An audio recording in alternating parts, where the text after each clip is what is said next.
If you enjoy this video, please remember to subscribe if you haven't already. And if you like what you see on my channel and would like to support me on Patreon, click on the link below.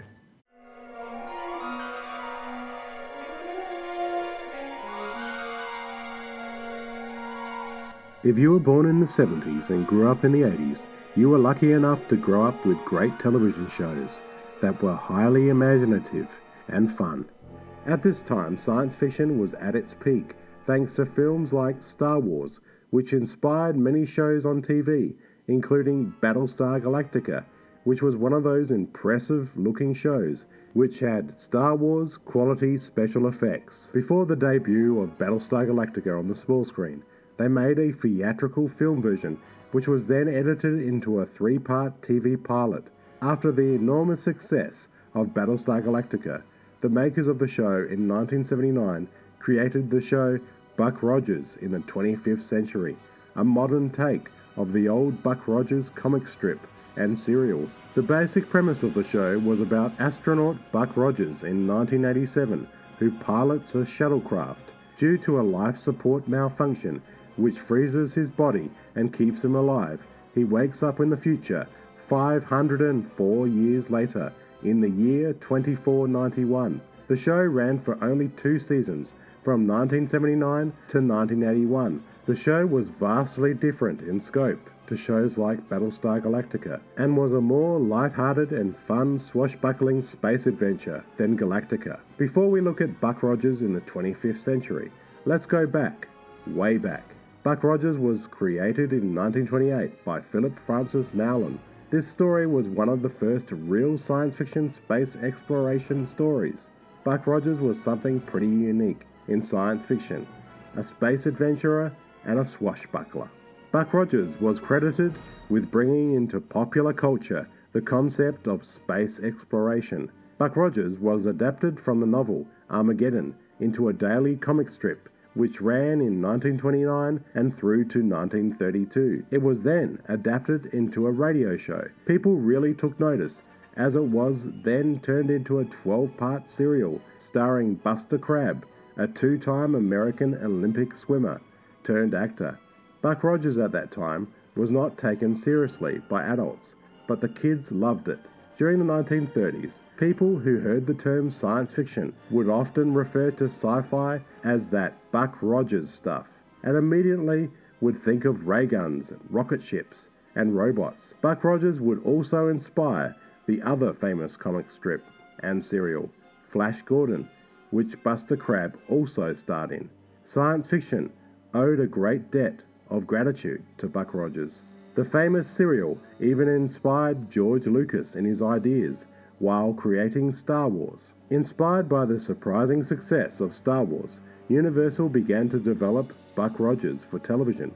The show would be the brainchild of producer Glenn Larson, who had already produced countless shows throughout the 70s, including The $6 Million Man, The Hardy Boys' Nancy Drew Mysteries, and Battlestar Galactica. Larson had made a production deal with the studio to produce a Buck Rogers series. Initially, Larson and Universal had planned on making a series of Buck Rogers TV movies for NBC, but it was decided to make a theatrical film first before venturing into television.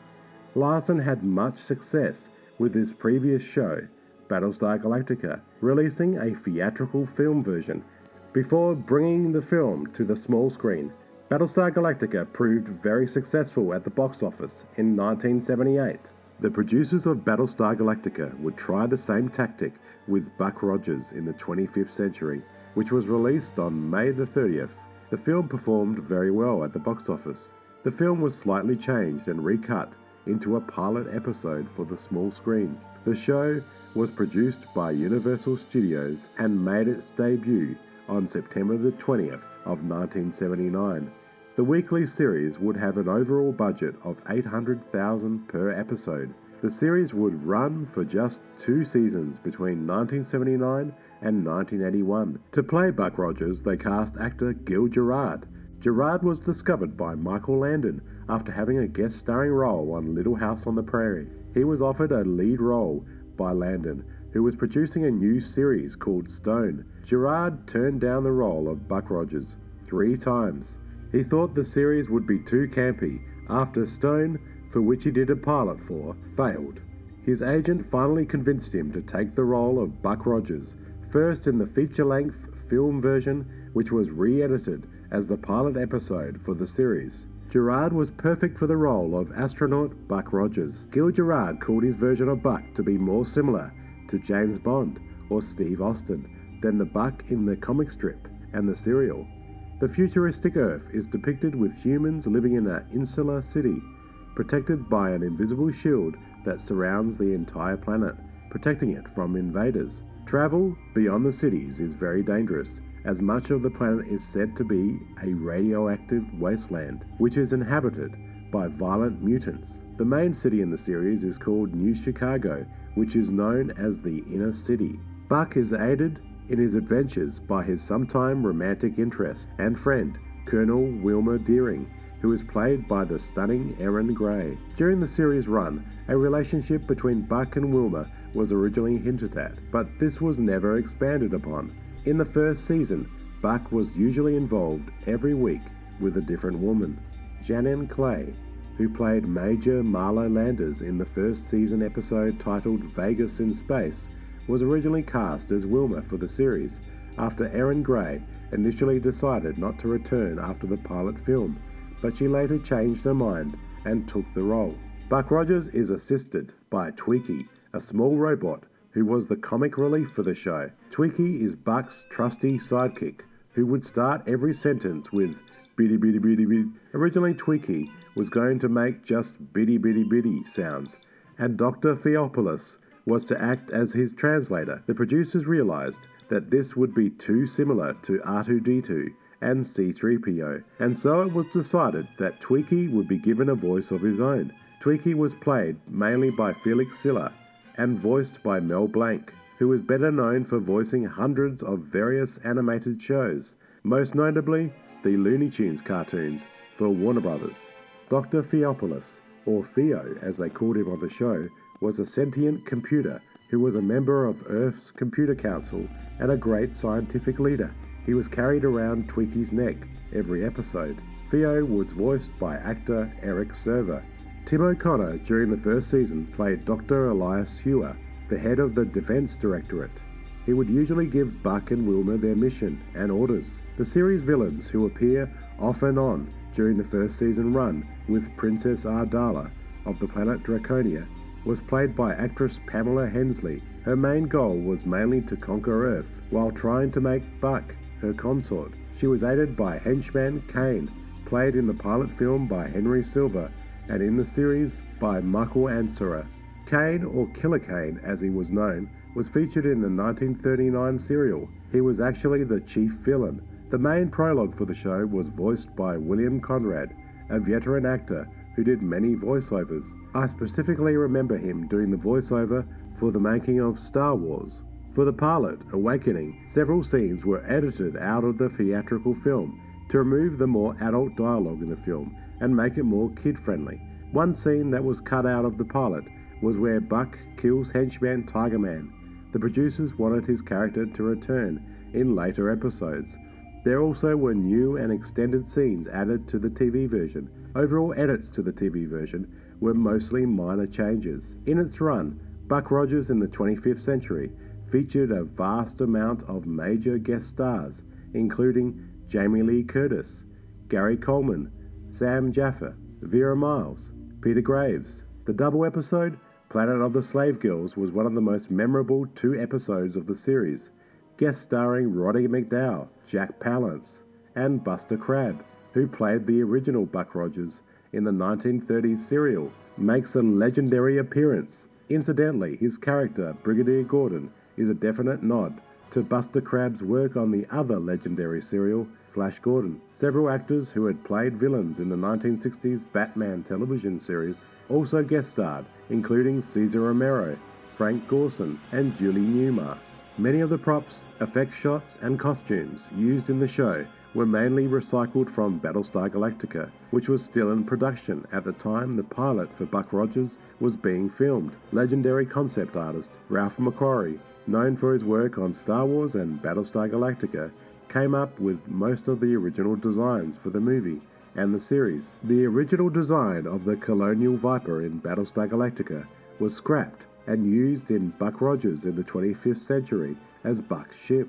The set design of Buck Rogers in the 25th century was in many ways similar to the set designs of the film Logan's Run, especially in their approach to futuristic cities.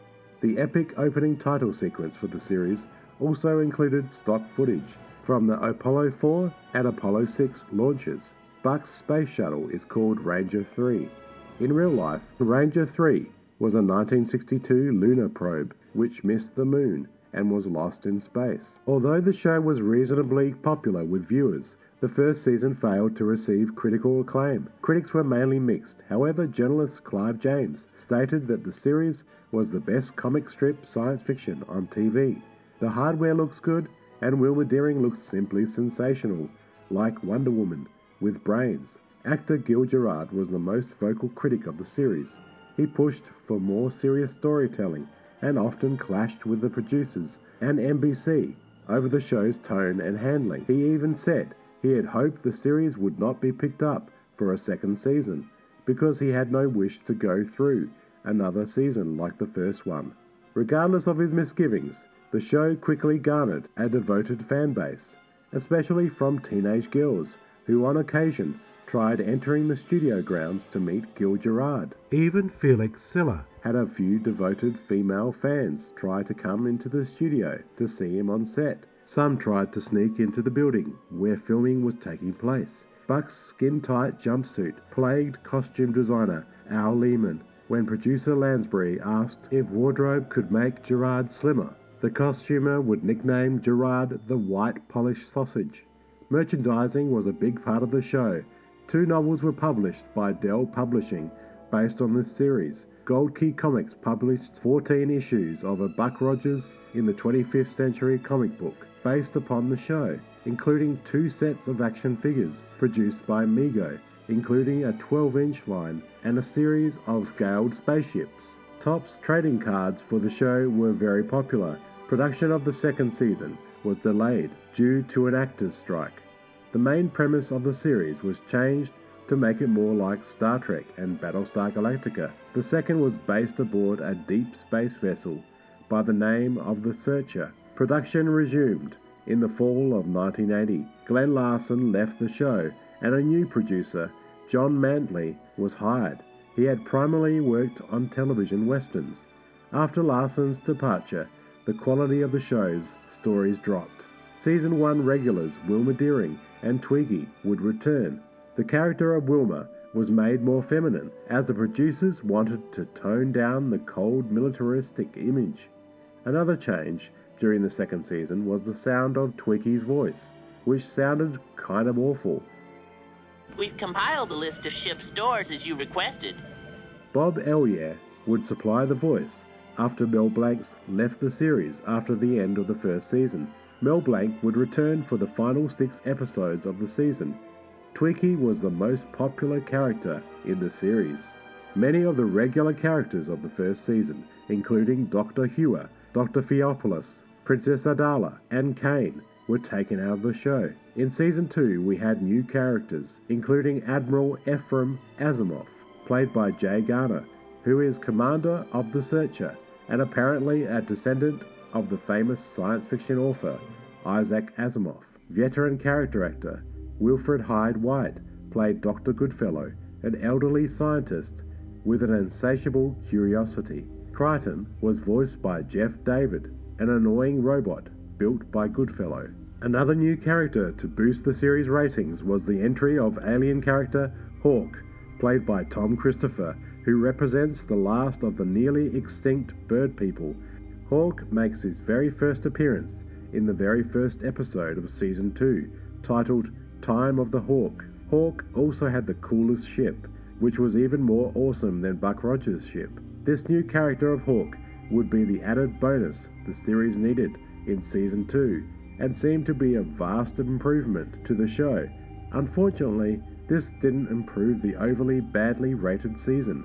Personally, I thought the second season was great, and the new format of the show worked very well. The producers were going for a more serious tone, a move that was largely pushed by Gil Gerard. Despite the series achieving moderately good ratings during the first season, Gerard was unsatisfied with the show's light, tongue-in-cheek tone and frequently clashed with producers over content. Gerard was so disappointed that in an interview with Starlog magazine, he confessed that he was hoping the series would be cancelled after the first season. The producers of season 2 tried to push the serious tone that Gerard was fighting for. Buck and Wilma's relationship became slightly more romantic during the second year, though most romantic activity was just implied, not shown.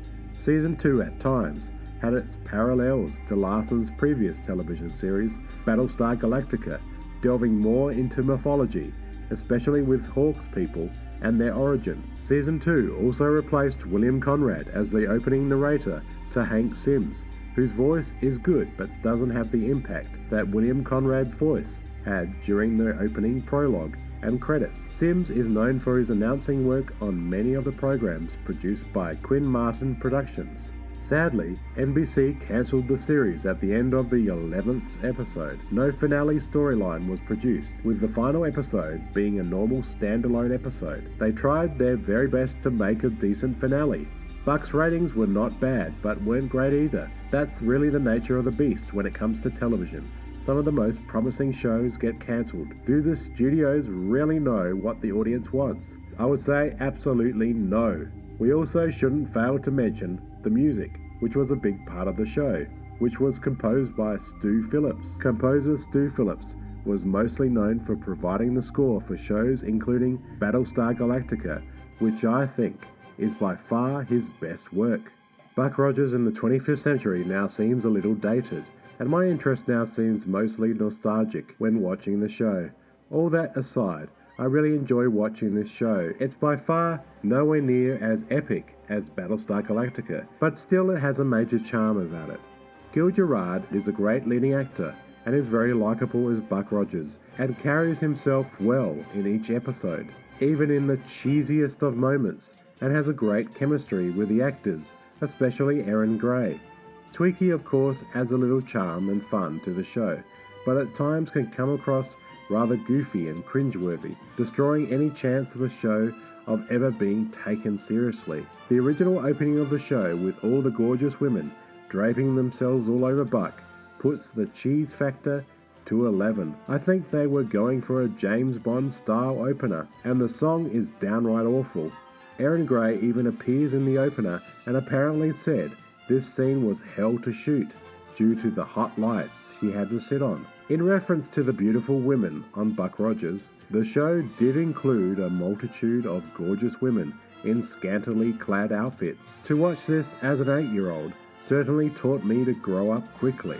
Erin Gray is gorgeous and plays the role as a tough, no-nonsense Colonel Wilma Deering rather well, but it was good to see her character soften during the second season. I love the added character of Hawk, who added a little more depth to the show, though his feathered cap looks like a shower cap with feathers. The special effects were well done also. I love the practical effects of that time.